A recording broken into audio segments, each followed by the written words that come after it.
दोस्तों स्वागत है अपने YouTube channel SPS classes video पर। तो आज हमारी वीडियो बहुत दिनों के बाद डल रही है, जो कि है 11th की केमिस्ट्री की। तो सभी बच्चे अब फिर से आ जाएं हमारे चैनल पर और फिर से शुरू से जो नए बैच स्टार्ट हुए हैं 11th के उनको देखने लगें। ये है केमिस्ट्री का, तो इसमें है पहला पार्ट। तो इसमें हम सबसे पहले कुछ रसायन की मूल अवधारणाएं उनके बारे में पढ़ाएंगे। तो सर्वप्रथम इसको पहले देखेंगे कि रसायन विज्ञान है क्या, तो इसके बारे में हम कुछ जानेंगे। तो रसायन विज्ञान विज्ञान की वह शाखा है, जिसमें पदार्थ के गुणों, संरचना, संगठन तथा इनकी रासायनिक अभिक्रियाओं का अध्ययन किया जाता है, रसायन विज्ञान कहलाती है। तो जिसमें रसायन विज्ञान क्या है? रसायन विज्ञान विज्ञान की वह शाखा है जिसमें पदार्थ के गुणों, संरचना और संगठन आदि और संगठन तथा इनकी रासायनिक अभिक्रियाओं का अध्ययन किया जाता है, रसायन विज्ञान कहलाती है। तो इसके बारे में हम शुरू से ही पढ़ेंगे। तो रसायन विज्ञान अगर मोस्ट क्वेश्चन आ जाते हैं IMP, वैसे OT में पूछ लेते हैं कि रसायन विज्ञान का नाम कहाँ से लिया गया था। तो इसमें हम इसके जो नोट्स बनाते जाने हैं आपको लिए, तो इसमें नोट लिखेंगे मिस्र के प्राचीन नाम चैमिया से लिया गया है या बना है। ठीक है, रसायन विज्ञान किससे बना है? तो चैमिया से बना है, जो मिस्र का प्राचीन नाम था। अब अगले पढ़ेंगे हम। फिर है फादर ऑफ केमिस्ट्री, यानी पिताजी कौन है केमिस्ट्री के? तो वे हैं लेवाइजर। ग्रैंड फादर के बारे में पूछा जाए रसायन विज्ञान के, तो इसके ग्रैंड फादर हैं बर्जेलियस। तो अब आ गया है हमारा पदार्थ क्या है? पदार्थ को हम द्रव्य भी पढ़ सकते हैं और मैटर इंग्लिश में। तो पदार्थ वह है जो कुछ स्थान घेरता हो तथा जिसका कुछ द्रव्यमान होता हो तथा जिसका अनुभव हम अपनी ज्ञान इंद्रियों द्वारा कर सकते हैं, उसे पदार्थ कहते हैं। जैसे डस्टर, पाउडर और पानी, चौक आदि। ठीक है, अब पदार्थ का वर्गीकरण कितने प्रकार से किया गया है? पदार्थ का वर्गीकरण 2 प्रकार से किया गया है, एक भौतिक वर्गीकरण, एक रासायनिक वर्गीकरण। केमिस्ट्री के ग्रैंडफादर के बारे में बातचीत करें तो ये हैं बर्जेलियस। ठीक है, अब आ गया है हमारा पदार्थ को हम द्रव्य भी बोल सकते हैं, इंग्लिश में मैटर भी बोलते हैं। ठीक है, इसकी जो परिभाषा है, पदार्थ वह है जो कुछ स्थान घेरता हो तथा जिसका कुछ द्रव्यमान होता हो तथा जिसका अनुभव हम अपनी ज्ञान इंद्रियों द्वारा कर सकते हैं, उसे हम पदार्थ कहते हैं। पदार्थ जैसे चौक, डस्टर, पानी आदि। ठीक है, अब पदार्थों का वर्गीकरण कितने प्रकार से किया गया है? ठीक है, जो पदार्थ हैं उसका वर्गीकरण किस प्रकार से किया गया है? एक भौतिक वर्गीकरण, एक रासायनिक वर्गीकरण। ठीक है, इसका 2 प्रकार से वर्गीकरण किया गया है। भौतिक सर्वप्रथम हम पढ़ेंगे भौतिक वर्गीकरण। तो भौतिक वर्गीकरण में है ठोस, द्रव, गैस। भौतिक वर्गीकरण को हम 3 भागों में बांट सकते हैं, ठोस, द्रव, गैस। ठीक है, तो ठोस, द्रव, गैस। और पहले आप इसका डायग्राम समझ लीजिए, फिर हम इनकी परिभाषा बताएंगे। और हम रासायनिक वर्गीकरण को बांट सकते हैं शुद्ध पदार्थ और मिश्रण, यानी अशुद्ध। अब शुद्ध पदार्थ को बांटेंगे तत्व और यौगिक में। ठीक है, हम फिर तत्व को बांटेंगे धातु में, अधातु में और उपधातु में। ठीक है, इसको बांट दिया। अब हम बांटेंगे यौगिक को अकार्बनिक और कार्बनिक। ठीक है, 2 प्रकार के यौगिक हो गए हमारे। अब आएगा हमारा मिश्रण भी 2 प्रकार के होते हैं, समांगी मिश्रण और विषमांगी मिश्रण। अब समझ तो गए होंगे, और नहीं समझ में आई तो कमेंट में ज़रूर बताएं। फिर अब हम पढ़ेंगे इनकी परिभाषा। जो परिभाषा है, तो पहले पढ़ेंगे भौतिक वर्गीकरण। ठीक है, ठोस अवस्था पहली थी, ठोस अवस्था। आपको ज़्यादातर केमिस्ट्री में इंग्लिश ही जो मीनिंग रहती हैं, कुछ छोटी छोटी इंग्लिश भी याद करते चलें। तो सॉलिड स्टेट इसकी ठोस अवस्था। ठीक है, इसकी परिभाषा पढ़ेंगे। इनका आकार व आयतन निश्चित होता है, इनके कण बहुत पास होते हैं, इनके कण केवल कंपन कर सकते हैं, इनके कणों के बीच लगने वाला आकर्षण बल अधिक होता है। जो कणों के बीच लगने वाला आकर्षण बल होता है वो अधिक होता है। जैसे लकड़ी, बर्फ, ईंट, यानी लकड़ी के कण भी आपस में पास पास होते हैं, ठीक है, आपको पता होगा, ईंट के भी और बर्फ के भी। अब है द्रव अवस्था, लिक्विड स्टेट। इसका आयतन निश्चित होता है परंतु आकार निश्चित नहीं, सॉरी, इसकी परिभाषा है, इनका आयतन निश्चित परंतु आकार निश्चित नहीं होता, अर्थात अनिश्चित होता है। इनके कण ठोस की अपेक्षा दूर दूर होते हैं। एक कण द्रव की सीमा के अंदर कहीं भी घूम सकते हैं। कणों के बीच ठोस की अपेक्षा कम आकर्षण बल होता है, जैसे जल, दूध, तेल, ठीक है। अब हमारी आ गई है तीसरी परिभाषा, गैस अवस्था। तो गैस स्टेट, इसका आयतन व आकार दोनों ही अनिश्चित होते हैं। इनके कण सबसे अधिक दूरी पर होते हैं। इनके कण घूमने के लिए पूर्ण रूप से स्वतंत्र होते हैं। इनके कणों के बीच कोई भी आकर्षण बल काम नहीं करता है, ठीक है। जो गैस होती है इसके बीच कोई आकर्षण बल काम नहीं करता है, जैसे कि गैस, वायु, ऑक्सीजन, नाइट्रोजन, एग्जाम्पल तो बहुत हैं, ठीक है। अब मैं आपको एक बात और बता दूं, IMP यानी मोस्ट ही है, जो पदार्थों का वर्गीकरण है भौतिक। तो ये ठोस, द्रव, गैस, इनके अलावा भी 2 प्रकार से रहते हैं जो साधारण ताप पर नहीं पाए जाते हैं। वह होते हैं प्लाज्मा और बोस-आइंस्टीन कंडेंसेट, ठीक है। एक बार इसको पढ़ लेते हैं। ठोस, द्रव, गैस के अतिरिक्त पदार्थ की 2 अवस्थाएं पाई जाती हैं। ये साधारण ताप पर नहीं पाई जाती हैं, ये उच्च ताप पर पाई जाती हैं, ठीक है। इनको अच्छे से याद करके रखें। आप वैसे नोट्स तो बना ही रहे होंगे, तो इन दोनों को अच्छे से लिख लें। अब पढ़ते हैं हम गैस तथा वाष्प में अंतर, ठीक है। गैस तथा वाष्प में अंतर। तो साधारण ताप पर गैसीय अवस्था में रहने वाला पदार्थ गैस कहलाता है, ठीक है। जबकि साधारण ताप पर किसी दूसरी अवस्था में तथा उच्च ताप पर गैसीय अवस्था में रहने वाला पदार्थ वाष्प कहलाता है। तो द्रव से ठोस में जाएगा यानी जमेगा, और अगर ठोस से द्रव में आए तो गलेगा। अगर द्रव से गैस में जाएगा तो वाष्पन होगा यानी उड़ेगा वाष्प के रूप में, और गैस से द्रव में आता है तो संघनन होता है। और अगर ठोस से गैस में आए तो ऊर्ध्वपातन होता है, और गैस से ठोस में जाए तो पूर्व ऊर्ध्वपातन यानी पहले का ऊर्ध्वपातन। अब हम पढ़ेंगे पदार्थ का रासायनिक वर्गीकरण, ठीक है। तो इसे सर्वप्रथम मैंने बता दिया था। रासायनिक वर्गीकरण के आधार पर पदार्थ को 2 भागों में बांटा गया है, शुद्ध पदार्थ और अशुद्ध पदार्थ अर्थात मिश्रण। शुद्ध पदार्थ पढ़ेंगे हम पहले। शुद्ध पदार्थ को 2 भागों में बांटा गया है, तत्व और यौगिक। तो तत्व की परिभाषा पढ़ेंगे। तत्व वे शुद्ध पदार्थ होते हैं जिनको किसी भी भौतिक रासायनिक विधि द्वारा ना तो दूसरे पदार्थों में तोड़ा जाता है, ना ही दूसरे पदार्थों में बनाया जाता है, जैसे सोडियम और कार्बन, पोटेशियम और कई उदाहरण हैं, ठीक है। अब पढ़ेंगे यौगिक पढ़ेंगे, यौगिक पढ़ेंगे, ठीक है। और एक बात और ध्यान रखना, तत्व को हम 3 भागों में वर्गीकरण करते हैं। एक पहला तो है धातु, और एक उपधातु, और एक अधातु, ठीक है। 3 भागों में वर्गीकरण किया है, तो इनकी भी परिभाषा पढ़ते हैं, फिर पढ़ेंगे हम यौगिक, ठीक है। तो पहले धातु पढ़ते हैं, मेटल, और धातु की परिभाषा पढ़ेंगे। धातु वे तत्व होते हैं जिनकी आदत इलेक्ट्रॉन को त्यागने की होती है, जैसे AU, AG, PT, CU, ETC, ठीक है।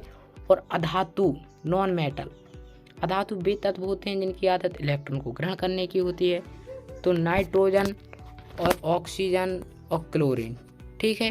ये 3 हो गए और इनके उदाहरण है, ठीक है। और उपधातु वे तत्व होते हैं जो जिसमें धातु और अधातु दोनों के गुण पाए जाते हैं, जैसे S, Z, NR, RE, ETC, ठीक है। अब आ गए यौगिक, ठीक है। यौगिक को पढ़ेंगे हम। अब यौगिक पढ़ेंगे कंपाउंड्स, ठीक है। जब 2 या 2 से अधिक तत्व एक निश्चित अनुपात में रासायनिक संयोग करते हैं तो यौगिक का निर्माण होता है, जैसे H2O, HCl, ETC। अब यौगिक भी दो प्रकार के होते हैं, कार्बनिक यौगिक और अकार्बनिक यौगिक। तो हम इनकी परिभाषा पढ़ेंगे। तो पहले पढ़ेंगे अकार्बनिक यौगिक, इनऑर्गेनिक कंपाउंड्स। तो इसमें यानी कार्बन व हाइड्रोजन दोनों तत्व एक साथ उपस्थित नहीं होते हैं। ये अधिकतर निर्जीवों पर निर्भर करते हैं। अकार्बनिक यौगिक निर्जीवों पर निर्भर रहते हैं, जैसे H2NH3। ठीक है, अगला है कार्बनिक यौगिक, ऑर्गेनिक कंपाउंड। इनमें कार्बन व हाइड्रोजन दोनों तत्व उपस्थित होते हैं। ये अधिकतर सजीवों से प्राप्त होते हैं, जैसे मीथेन और बेंजीन। मीथेन का सूत्र, इनके सूत्र लिखे यानी CH4C6H6 और मेथेन एल्कोहल। ठीक है, तो आपको ये पूरे वैसे नोट्स में उतार लेने चाहिए। अब पढ़ेंगे हम मिश्रण। तो मिश्रण की परिभाषा पढ़ेंगे। दो या दो से अधिक तत्वों या यौगिकों या द्रव्यों को किसी भी अनुपात में मिलाने पर मिश्रण प्राप्त होता है, जैसे वायु, समुद्री जल, दूध, ETC। ठीक है, और भी हो सकते हैं। मिश्रण भी दो प्रकार के होते हैं, बताया गया है आपको पहले, समांगी मिश्रण और विषमांगी मिश्रण। तो इनकी भी परिभाषा पढ़ेंगे हम। तो समांगी मिश्रण, इसमें मिश्रण के सभी अवयव समान रूप से वितरित होते हैं तथा उनके कणों का आकार भी समान होता है। इनके सभी अवयवों को नगण्य आँखों से नहीं देखा जाता है। इसको नगण्य आँखों से नहीं देखा जाता है। एग्जाम्पल के लिए वायु, H2O+ NaCl और भी इत्यादि हो सकते हैं। अब पढ़ेंगे विषमांगी मिश्रण। ठीक है, विषमांगी मिश्रण, इसमें मिश्रण के सभी अवयव समान रूप से वितरित नहीं होते हैं तथा सभी अवयवों को नगण्य आँखों या सूक्ष्मदर्शी से देखा जाता है, जैसे रेत, लोहा पाउडर, धुआं, धूल कण आदि। ठीक है, तो अब पढ़ेंगे हम प्रॉपर्टीज ऑफ मैटर यानी पदार्थ के गुण। तो सर्वप्रथम पढ़ेंगे हम मास यानी द्रव्यमान। तो द्रव्यमान क्या होता है? किसी वस्तु में उपस्थित पदार्थ की मात्रा को द्रव्यमान कहते हैं। इसका SI मात्रक किलोग्राम होता है। इस SI मात्रक को आपको ध्यान में रखना होगा। ठीक है, फिर पढ़ेंगे वेट यानी भार। भार वह बल होता है जिसके द्वारा पृथ्वी किसी वस्तु को अपनी ओर आकर्षित करती है। भार का SI मात्रक न्यूटन होता है या kg मीटर सेकंड इनवर्स होता है, स्क्वायर होता है। ठीक है, और भार बराबर होता है, हमारा सूत्र होता है भार बराबर द्रव्यमान गुणा गुरुत्वीय त्वरण। ठीक है, यानी इंग्लिश में W बराबर mg। ठीक है, अब पढ़ेंगे आयतन यानी वॉल्यूम। कोई वस्तु जितना स्थान घेरती है उसे वस्तु का आयतन कहते हैं। आयतन का मात्रक होता है मीटर क्यूब या सेंटीमीटर क्यूब। ठीक है, अब ये नोट लिखा है, इसको भी पढ़ लेते हैं। किसी वस्तु का द्रव्यमान प्रत्येक स्थान पर समान होता है, जबकि किसी वस्तु का भार स्थान बदलने पर बदल जाता है, क्योंकि ग्राम का मान प्रत्येक स्थान पर अलग अलग होता है। ठीक है, और एक और नोट है, गैस के लिए पात्र का आयतन ही गैस का आयतन होता है। ठीक है, गैस का जो सही बात है, तो गैस का आयतन जो पात्र में रखी जाती है उसका आयतन ही गैस का आयतन होता है। ठीक है, अब पढ़ेंगे घनत्व। तो डेंसिटी किसी वस्तु के एकांक आयतन में उपस्थित द्रव्यमान को उस वस्तु का घनत्व कहते हैं। तो D बराबर mv या घनत्व बराबर द्रव्यमान बटा आयतन। ठीक है, अब पढ़ेंगे टेम्परेचर यानी तापमान। किसी वस्तु में उपस्थित ऊष्मीय ऊर्जा की माप होती है, उसे ही तापमान कहते हैं। तापमान मापने के लिए हम निम्नलिखित विधियों का उपयोग करते हैं। तो पहली विधि है फ़ारेनहाइट पैमाना, और दूसरी है सेल्सियम पैमाना, और तीसरी है केल्विन पैमाना।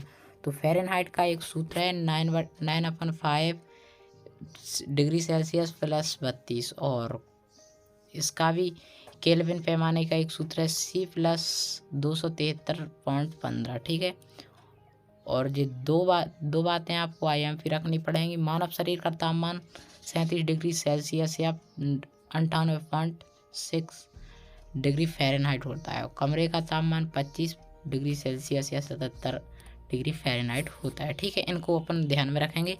तो अब हम कुछ क्वेश्चनों को करेंगे। तो इसमें पहला क्वेश्चन है, आप करिए 30 डिग्री सेल्सियस को फ़ारेनहाइट में बदलिए। तो इस फॉर्मूला के अनुसार हम करेंगे। तो फॉर्मूला लगाओ और ये लिखा है इसको कर लो, और ये वाला है 41 डिग्री फ़ारेनहाइट को सेल्सियस में बदलिए तो ये वाला फॉर्मूला लगेगा। ठीक है, दोनों में, तो इसको लगा लीजिए और आप स्वयं करिए इनको। अब पढ़ेंगे हम मूल मात्रक। मूल मात्रक क्या होते हैं? वे मात्रक जो दूसरे मात्रकों की गणना से प्राप्त नहीं होता है उसे मूल मात्रक कहते हैं। अर्थात दूसरी परिभाषा, मूल राशियों को पूर्ण रूप से व्यक्त करने के लिए जिन मात्रकों का प्रयोग किया जाता है उसे मूल मात्रक कहते हैं। मूल मात्रक 7 प्रकार के होते हैं और मूल राशियाँ भी 7 प्रकार की होंगी। तो लंबाई का मूल मात्रक होगा m, और द्रव्यमान का होगा kg, और समय का होगा सेकंड, और ताप का होगा k, और ज्योति तीव्रता का होगा cd, विद्युत धारा का होगा A, और पदार्थ की मात्रा का मोल। ठीक है, अब तो पूरक मात्रक भी होते हैं। ठीक है, इनको भी ध्यान रखना होगा। तो कोण का होता है रेडियन, और घन कोण का होता है स्टेरेडियन। ठीक है, आपको इनको ध्यान रखना होगा। हम एक बार मूल मात्रक की परिभाषा एक बार और बता देते हूँ। वे मात्रक जो दूसरे मात्रकों की गणना से प्राप्त नहीं होते हैं मूल मात्रक कहलाते हैं। मूल यानी स्वयं पर। ठीक है, अब मानक पूर्व लघन पढ़ेंगे। इनको थोड़ा आप उतार लीजिए नोट में। ठीक है, 10 की घात 24 होगा तो यूटा, 10 की घात 21 जेटा, 10 की घात 18 एक्सा, 10 की घात 15 पेटा, और 10 की घात 12 टेरा, और 10 की घात 9 गीगा, 10 की घात 6 मेगा, 10 की घात 3 किलो, और 10 की घात 2 हेक्टे। ठीक है, 10 की घात 1 डेका। ठीक है, अब माइनस में लेते हैं। 10 की घात -24 एप्टा, 10 की घात -21 जेप्टा, 10 की घात -18 एटो, 10 की घात -15 फेस्टो, 10 की घात -12 पीको, 10 की घात -9 नैनो, 10 की घात -6 माइको, और 10 की घात -3 मिली, और 10 की घात -2 सेंटी, और 10 की घात -1 डेसी। ठीक है, अब है व्युत्पन्न मात्रक। जो वे मात्रक जो मूल मात्रकों की गणना से प्राप्त होते हैं, यानी मूल मात्रक थे जो किसी की गणना से प्राप्त नहीं होते थे, और व्युत्पन्न मात्रक हैं जो मूल मात्रकों की गणना से प्राप्त होते हैं। तो क्षेत्रफल बराबर होता है लंबाई गुणा चौड़ाई, इसके एग्जाम्पल हैं। तो m गुणा n बराबर m स्क्वायर, ये है व्युत्पन्न मात्रक। ठीक है, जो इन मूल मात्रकों की गणना से प्राप्त हुआ। ठीक है, अब पढ़ेंगे हम वैज्ञानिक संकेत। ठीक है, ये मूल मात्रकों की प्रणाली है। ठीक है, इनको आप उतार लीजिए। ठीक है, वैज्ञानिक संकेत, किसी संख्या को उसके निकट की घात में व्यक्त करना वैज्ञानिक संकेत कहलाता है। तो कुछ उदाहरण दिए रखे हैं। तो 152.3, तो इसको वैज्ञानिक संकेत में लाएंगे तो वैज्ञानिक संकेत को निकटतम, यानी कोई अक्षर लिखा है, जैसे इधर लिखा है 153। ठीक है, तो हमारे लिए वैज्ञानिक संकेत में बदलना है तो इधर आएगा दशमलव। ठीक है, और 10 की गुणा में लिख लेंगे, घात में लिख देंगे। तो इसका आएगा तो 1 के आगे 1 के बाद दशमलव आ गया और घात 2 लगा दी। ठीक है, इसकी उदाहरण समझ लीजिए आप, इनको इनमें बता देते हैं। ठीक है, इसमें लिखा है 7.89 गुणा 10 की घात -3। तो इसका वैज्ञानिक संकेत ये दिए रखे हैं, सामान्य में बदलना है तो ये सामान्य में ऐसा बदल जाएगा। ठीक है, अब पढ़े यथार्थता। तो यथार्थता किसी भौतिक राशि के प्रायोगिक मान और वास्तविक मान एक दूसरे के जितने समीप होते हैं, यथार्थता उतनी ही अधिक होती है। तो हमारे लिए एक एग्जाम्पल दिया रखा है, एक वस्तु का वास्तविक भार। फिर से पढ़ेंगे क्वेश्चन। एक वस्तु का वास्तविक भार 150 ग्राम है। 3 बच्चों द्वारा ज्ञात किए गए प्रायोगिक मान निम्नलिखित हैं। तो ये दिया है 170 ग्राम, 180 ग्राम, 175 ग्राम, 160 ग्राम। इसका औसत दिया है 171.25 ग्राम। ठीक है, अगला है बी वाला 145 ग्राम, 155 ग्राम, 152 ग्राम, 148 ग्राम। इसका औसत दिया है 150 ग्राम। और अगला दिया 160, 161 ग्राम, 159 ग्राम, 160 ग्राम। तो इसका औसत दिया है 160 ग्राम। ठीक है, तो जो इसमें जो सही आंसर होगा वह होगा ऑप्शन नंबर बी वाला। ठीक है, अब पढ़ेंगे परिशुद्धता। किसी भौतिक राशि के विभिन्न प्रायोगिक मान एक दूसरे के जितने समीप होते हैं, परिशुद्धता उतनी ही अधिक होती है। ऊपर दिए गए उदाहरण में सी की परिशुद्धता सबसे अधिक है।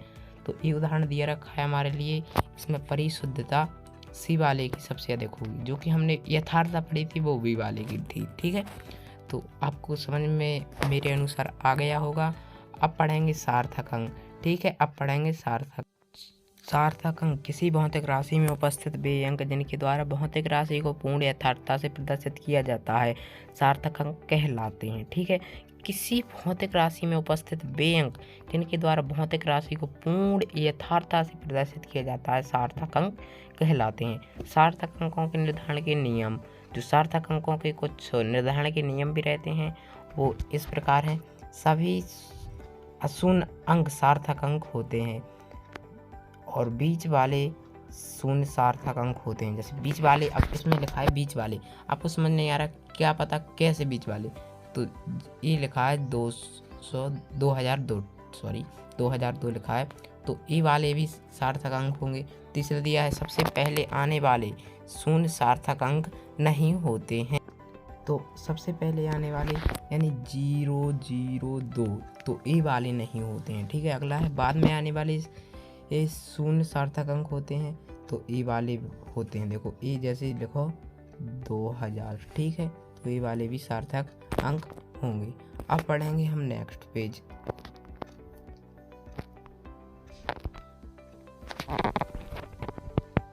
अब हम निकालेंगे सार्थक अंक। ठीक है, तो इसमें दिया है 123 का, इसका सार्थक अंक क्या होगा, तो इसका सार्थक अंक होगा 4, इसमें 4 हैं। ठीक है, गिन के करेंगे 4, और इसका सार्थक अंक 2। जो अंक आते हैं आगे 0 आए तो गिनना नहीं अंकों को, और इसमें है तो 4 होंगे। ठीक है, आपको समझ में आ गया होगा।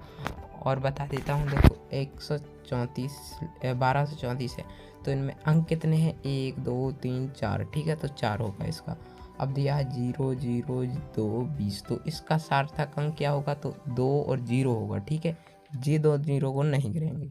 फिर एक और उदाहरण समझते हैं, इसमें लिखा है 2009, 2 3 4 5, इसमें 5 आएगा। ठीक है, अब अगला लिखा है 200, तो इसमें सार्थक अंक 1 2 3 आएंगे। ठीक है, सिर्फ आगे 0 वाले को नहीं गिनते हैं, तो आप इन सार्थक अंकों को देख लीजिए और आप स्वयं करिए। और पाई अनंत यानी अपरिभाषित, और पाई का मान भी अपरिभाषित रहते हैं। ठीक है, अब देख सकते हैं। अब गणनाओं में सार्थक अंक, जोड़ घटाना, जोड़ने या घटाने के बाद उत्तर में दशमलव के बाद सार्थक अंकों की संख्या न्यूनतम होनी चाहिए।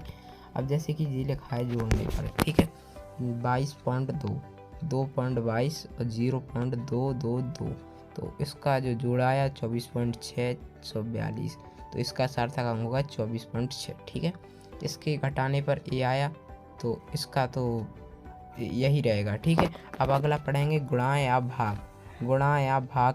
गुणा तथा भाग करने के बाद उत्तर में कुल सार्थक अंकों की संख्या उतनी ही होनी चाहिए जितनी की गणना की राशियों में न्यूनतम होती है। तो इसको करेंगे हम, इसको पूरा सॉल्यूशन करेंगे तो इतना आ जाएगा। ठीक है, इसके सार्थक अंक होगा 904। ठीक है, इतना ही लेंगे। इसका करेंगे तो इसका इतना आ जाएगा, तो इसका सार्थक अंक सिर्फ इतना ही लेंगे। ठीक है, निकटतम की घाट। ओके, अब पढ़ेंगे हम रासायनिक संयुग के नियम। ठीक है, रासायनिक संयुग के नियमों को ध्यान से पढ़ेंगे। इसमें दिया है पहला है सार्थक संरक्षण, द्रव्यमान संरक्षण का नियम, जो लेवाइजर ने दिया था। ठीक है, इस नियम के अनुसार पदार्थ को ना तो उत्पन्न किया जा सकता है, यानी जो द्रव्यमान संरक्षण का नियम है इसके अनुसार ना तो पदार्थ को उत्पन्न किया जाता है ना ही इसको नष्ट किया जाता है, अर्थात द्रव अविनाशी है। ठीक है, द्रव अविनाशी है। एक ये तो हो गई एक परिभाषा। ठीक है, अब अगली पढ़ेंगे, किसी रासायनिक अभिक्रिया में अभिकारकों का संपूर्ण द्रव्यमान उत्पादों के संपूर्ण द्रव्यमान के बराबर होता है। ठीक है, आपको ऊपर वाली परिभाषा सही से लग रही होगी तो उसी को याद कर लेंगे।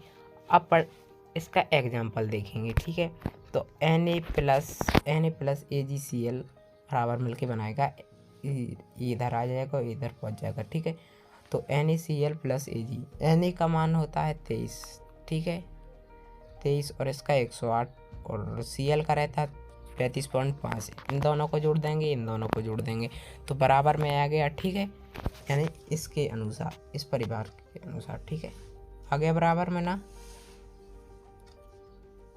तो क्या दिए रखी थी परिभाषा, इस नियम के अनुसार ना तो पदार्थ को उत्पन्न किया जाता है ना ही नष्ट किया जाता है, अर्थात द्रव अविनाशी होता है। और दूसरी परिभाषा लिखी थी, किसी रासायनिक अभिक्रिया में अभिकारकों का संपूर्ण द्रव्यमान उत्पाद के संपूर्ण द्रव्यमान के बराबर होता है। रिएक्शन भी यही बता रही है, बराबर है। ठीक है, अब आप अपनी नोट में लगा लें एक नोट। ठीक है, नोट्स में लगा लें एक नोट। ओके, तो ये है नोट एल्बर्ट आइंस्टीन का। तो एल्बर्ट आइंस्टीन के समीकरण E बराबर mc के अनुसार द्रव्यमान को ऊर्जा में, यानी इसके अनुसार E बराबर mc के अनुसार द्रव्यमान को ऊर्जा में व ऊर्जा को द्रव्यमान में बदला जा सकता है। ठीक है, अतः द्रव संरक्षित नहीं है, अपितु द्रव्यमान व ऊर्जा का योग संरक्षित रहता है। ठीक है, द्रव्यमान को ऊर्जा में और ऊर्जा को द्रव्यमान में बदला जा सकता है, अतः द्रव्यमान संरक्षित नहीं रहता, अपितु द्रव्यमान व ऊर्जा का योग संरक्षित रहता है। यानी जी दोनों का योग संरक्षित रहता है, द्रव्यमान का व ऊर्जा का। ठीक है, तो अब पढ़ेंगे हम स्थिर अनुपात का नियम, जो प्राउस्ट वैज्ञानिक ने दिया था।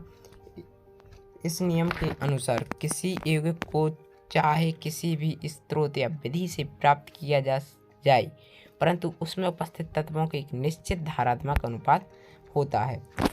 इस नियम से के अनुसार किसी यौगिक को चाहे कहीं से भी प्राप्त या किसी भी विधि से प्राप्त किया जाए, परंतु उसमें उपस्थित तत्वों का एक निश्चित धारात्मक अनुपात होता है। ठीक है, तो अब नोट, जैसे कि नोट का किस लिए, वो तो उदाहरण ही है, उदाहरण ही देख लें आप। हम जल को, एक जल लेंगे, ये हमारा पानी। ठीक है, पानी भरा है इसमें। तो जल को कहीं से भी प्राप्त करते हैं, जैसे नदी से भी प्राप्त करते हैं, नल से प्राप्त करते हैं, कुएं से करते हैं, वर्षा से करते हैं, वर्षा के पानी से और नाले से, किसी भी विधि से किया जाए। लेकिन H2 में जो H व O यानी हाइड्रोजन व ऑक्सीजन का भारात्मक अनुपात 1:8 ही रहेगा। ठीक है, हम जल का भारात्मक अनुपात रहता है 1:8 H व O का। ठीक है, चाहे जल को कहीं से भी प्राप्त कर लें, इतना ही रहेगा। अब पढ़ेंगे गुणित अनुपात का नियम। ठीक है, गुणित अनुपात का नियम, तो यह डाल्टन ने दिया था। इस नियम के अनुसार जब दो तत्व आपस में संयोग करते हैं तो दो या दो से अधिक प्रकार के यौगिक बनाते हैं। ठीक है, जब ये दोनों तत्व आपस में संयोग करते हैं तो दो या दो से अधिक प्रकार के तत्व बनाते हैं। तो उनमें से एक तत्व के विभिन्न द्रव्यमान जो दूसरे तत्व के एक निश्चित द्रव्यमान से संयोग करते हैं, तो वे आपस में सरल गुणित अनुपात में रहते हैं। सरल गुणित अनुपात, अब एग्जाम्पल समझ लें आप। ठीक है, CO, अब CO को हम अनुपात में लिखेंगे। ठीक है, तो इसका C का रहता है 12, O का 16। ठीक है, एक हो गया। अब CO2 का लिखें, और C का रहता है 12, O का रहता है 16 और दुगना करेंगे तो 32। ठीक है, इसको समझ सके। अब SO2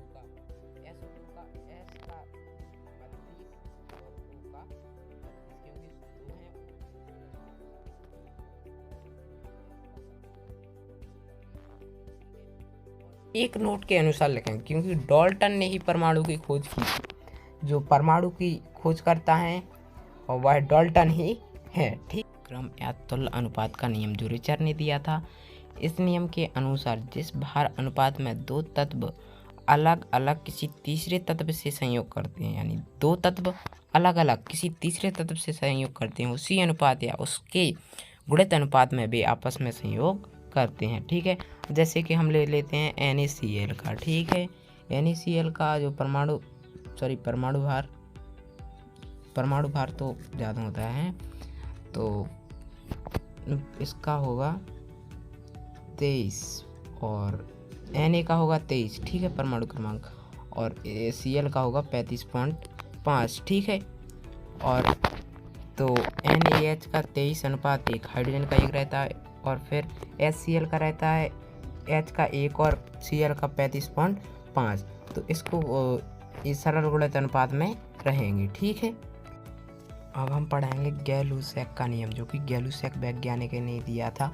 इस नियम के अनुसार स्थिर ताप तथा दाब पर किसी गैसीय अभिक्रिया में अभिकारकों व उत्पादकों के आयतन सरल गुणित अनुपात में होते हैं। ठीक है, इस नियम के अनुसार स्थिर ताप और दाब पर किसी गैसीय अभिक्रिया में अभिकारक यानी जो भाग लेते हैं अभिक्रिया में व उत्पाद यानी जो प्राप्त होते हैं कि के आयतन सरल गुणित अनुपात में होते हैं।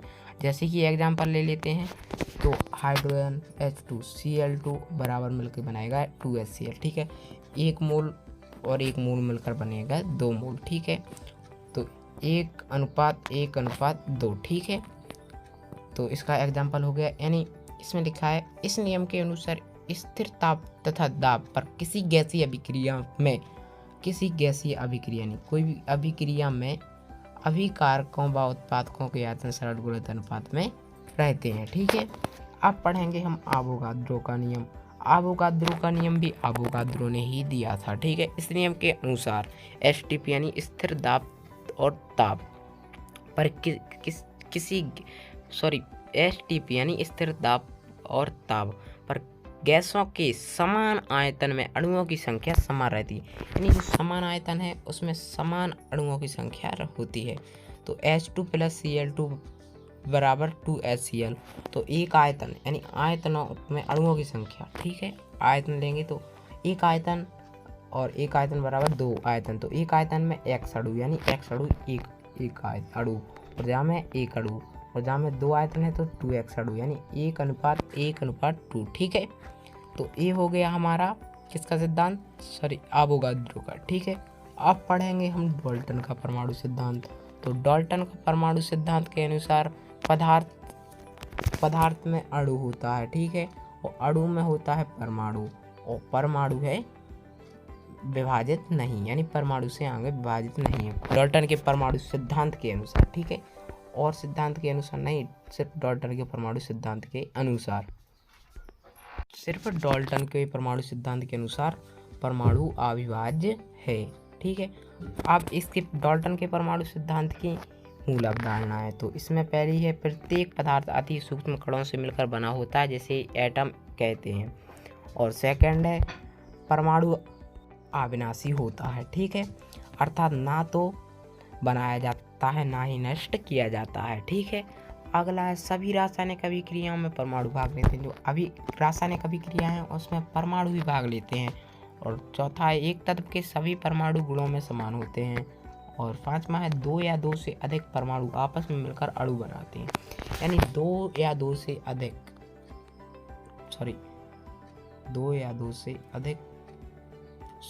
परमाणु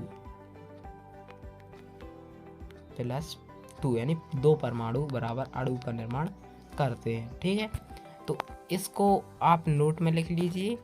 ये इसकी मूल अवधारणा है, ये परीक्षा में भी पूछी जाती हैं, देख लीजिए एक बार। और प्रत्येक पदार्थ अति सूक्ष्म कणों से मिलकर बना होता है जिसे एटम कहते हैं। और सेकंड है परमाणु अविनाशी, वो तो सिर्फ डाल्टन के अनुसार, अर्थात ना तो बनाया जाता है ना ही नष्ट किया जाता है। और तीसरा सभी रासायनिक अभिक्रियाओं में परमाणु भाग लेते हैं। फिर चौथा है एक तत्व के सभी परमाणु गुणों में समान होते हैं। पांचवा है 2 या 2 से अधिक परमाणु आपस में मिलकर अणु बनाते हैं।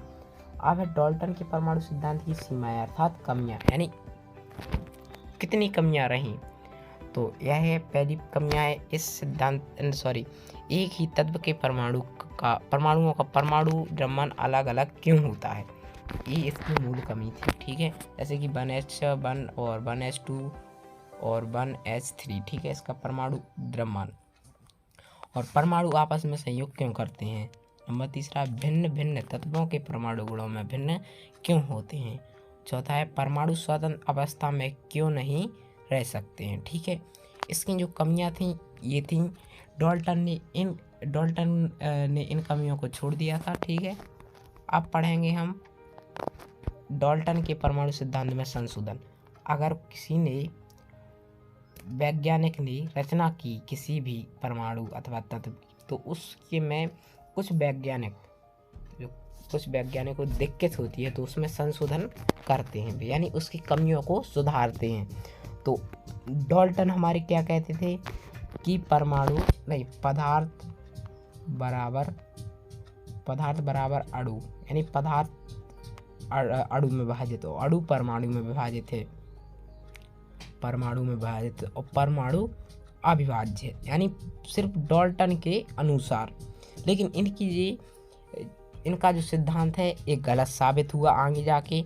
जो संशोधन किया हमारे और वैज्ञानिकों ने, तो उन्होंने बताया कि इलेक्ट्रॉन, प्रोटॉन तथा न्यूट्रॉन की खोज के बाद डाल्टन के परमाणु सिद्धांत में निम्नलिखित संशोधन किए गए। पहला संशोधन है परमाणु अविभाज्य नहीं है, यानी परमाणु अविभाज्य नहीं है, अपितु परमाणु में इलेक्ट्रॉन, प्रोटॉन, न्यूट्रॉन व कुछ अन्य कण पाए जाते हैं। परमाणु उन्होंने कहा था अविभाज्य है, यानी विभाज्य नहीं है, लेकिन अब ये विभाज्य है परमाणु, ठीक है, यानी विभाज्य है ये परमाणु, विभाज्य है। इसमें इलेक्ट्रॉन, प्रोटॉन, न्यूट्रॉन भी अन्य कण पाए जाते हैं। लेकिन इन अन्य वैज्ञानिकों के संशोधन के बाद सिर्फ अगर डाल्टन की बात करें तो डाल्टन ने तो परमाणु को अविभाज्य माना था, ठीक है। अगला, एक ही तत्व के परमाणुओं के परमाणु भार अलग अलग हो सकते हैं, जिसे हम समस्थानिक कहते हैं। ये तो हमें पता है। और अलग अलग तत्वों के परमाणुओं के परमाणु भार समान हो सकते हैं, यानी समभारक कहते हैं, ठीक है। उदाहरण 18 AR 40, 19 K 40 और 20 CA 40, ठीक है। और परमाणु लंबे समय तक अविनाशी अविभाज्य नहीं होता है, ठीक है। परमाणु सदैव सरल पूर्णांक अनुपात में ही संयोग नहीं करते हैं, ठीक है। ये हो गए हमारे इनके संशोधन। यानी कुछ अन्य वैज्ञानिक आए, उन्होंने डाल्टन की कमियां देखी तो उन्होंने उस सिद्धांत को सुधारना चाहा, ठीक है। तो ये हो गए उसके सिद्धांत के पूरे संशोधन। आप पढ़ेंगे एटम, यानी परमाणु क्या है। किसी तत्व का वह छोटे से छोटा कण जो रासायनिक अभिक्रिया में भाग लेता है परमाणु कहलाता है। अक्रिय गैसों के परमाणु स्वतंत्र अवस्था में नहीं रह, अन्य तत्वों के परमाणु स्वतंत्र अवस्था में रह सकते हैं, जबकि अन्य तत्वों के परमाणु स्वतंत्र अवस्था में नहीं रह सकते हैं। जो अक्रिय गैसों के, सिर्फ अक्रिय गैसों की हैं, अक्रिय गैसों के परमाणु स्वतंत्र अवस्था में रह सकते हैं, और जबकि अन्य तत्वों के परमाणु स्वतंत्र अवस्था में नहीं रह सकते हैं। इसे हम परमाणु कहते हैं, ठीक है। अब है सबसे छोटा व सबसे हल्का परमाणु, तो वो है हाइड्रोजन। इसका परमाणु क्रमांक 1 रहता है। अब है परमाणु भार या परमाणु द्रव्यमान, एटॉमिक वेट या एटॉमिक मास। तो इसको पढ़ेंगे, इसकी परिभाषा। किसी तत्व का परमाणु द्रव्यमान वह संख्या है जो दर्शाती है कि उस तत्व का एक परमाणु C12 के एक परमाणु में 1/12 से कितने गुना भारी है। तो परमाणु द्रव्यमान का ऐसा ही मात्रक एटॉमिक मॉलिक्यूल्स होता है। और तत्व और परमाणु भार और परमाणु द्रव्यमान, अर्थात हम एक बता दें, इसमें आपको समझ में नहीं आ रहा होगा कि ये क्या है, परमाणु भार या परमाणु द्रव्यमान। तो जो केमिस्ट्री है उसमें परमाणु भार और परमाणु द्रव्यमान एक ही बात होती है, ठीक है। तो और जो फिजिक्स आ जाएगी उसमें चेंज हो जाएगा। तो हीलियम का परमाणु भार कितना रहता है। हीलियम का परमाणु भार रहता है 1, और नहीं, हाइड्रोजन का 1 रहता है, हीलियम का 4 और कार्बन का 12 और N का 14, ऑक्सीजन का 16, Ne का 20, Ne और Na का 23 रहता है, और Ma का 24, Br का 80, ठीक है। इनको आप अच्छे से कर लें। और Al का 27, P का 37, S का 32, Cl का 35.5 और K का 29 और अगले का Ar का 40 और Ca का 40, Fe का 56 और Cr का 52। तो आपको इनको अच्छे से रट लेना है, याद कर लेना है, ठीक है। इनके कुछ पॉइंटों में भी है, जो हमने लिखी नहीं, ठीक है, पॉइंटों में है, यानी कुछ की पॉइंटों में हमने सीधे लिख दिए उसके हैं, ठीक है। तो आप इनको याद कर लेना। अब है ग्राम परमाणु भार। किसी तत्व के परमाणु भार को यदि ग्राम में व्यक्त किया जाए तो उसे ग्राम परमाणु भार कहते हैं। यानी परमाणु भार है, जैसे कि परमाणु भार हमारे लिए दिया गया है N का कितना 14। तो अगर हम इसको ग्राम परमाणु भार में बदल दें तो ग्राम में आ जाएगा 14 ग्राम, ठीक है। हम किसी भी परमाणु भार को ग्राम में व्यक्त करते हैं तो उसे हम ग्राम परमाणु भार कहते हैं।